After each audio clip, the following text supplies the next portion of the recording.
एक छोटे से गांव में रामलाल नाम का एक गरीब किसान रहता था।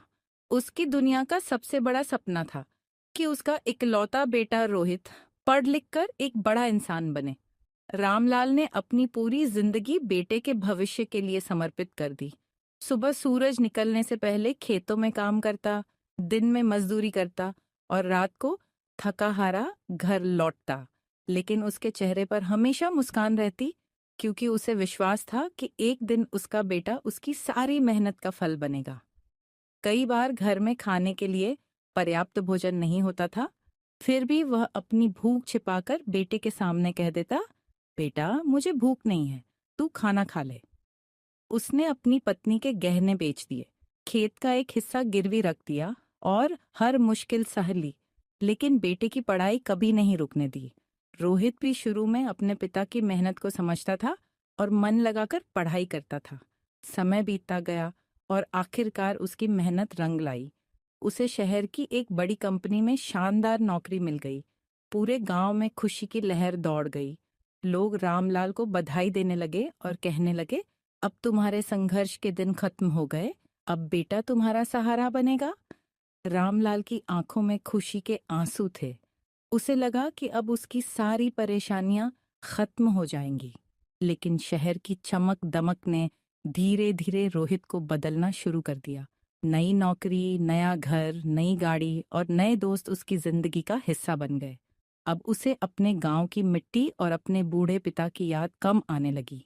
पहले जो बेटा रोज फोन करता था, अब कई कई दिनों तक फोन नहीं करता।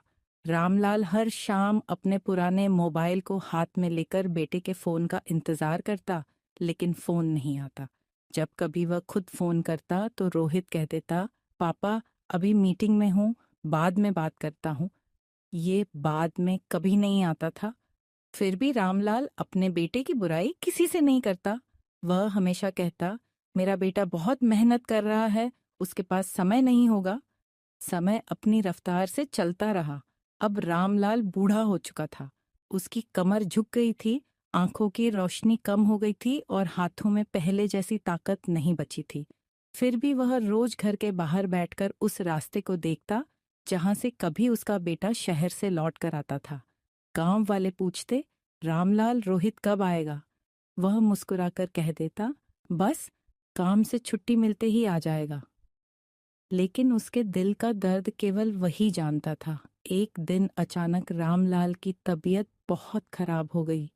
गांव वालों ने तुरंत रोहित को कई बार फोन किया, लेकिन वह एक जरूरी मीटिंग में व्यस्त था। उसने कहा, मीटिंग खत्म होते ही निकलता हूँ। लेकिन जब तक वह गांव पहुंचा तब तक बहुत देर हो चुकी थी। उसके पिता हमेशा के लिए इस दुनिया को अलविदा कह चुके थे। घर में सन्नाटा था। रोहित की नजर अपने पिता के पुराने बिस्तर पर रखी एक डायरी पर पड़ी। उसने कांपते हाथों से डायरी खोली। पहले पन्ने पर लिखा था, अगर मेरा बेटा यह पढ़ रहा है तो मैं उससे नाराज नहीं हूं। मुझे आज भी उस पर गर्व है।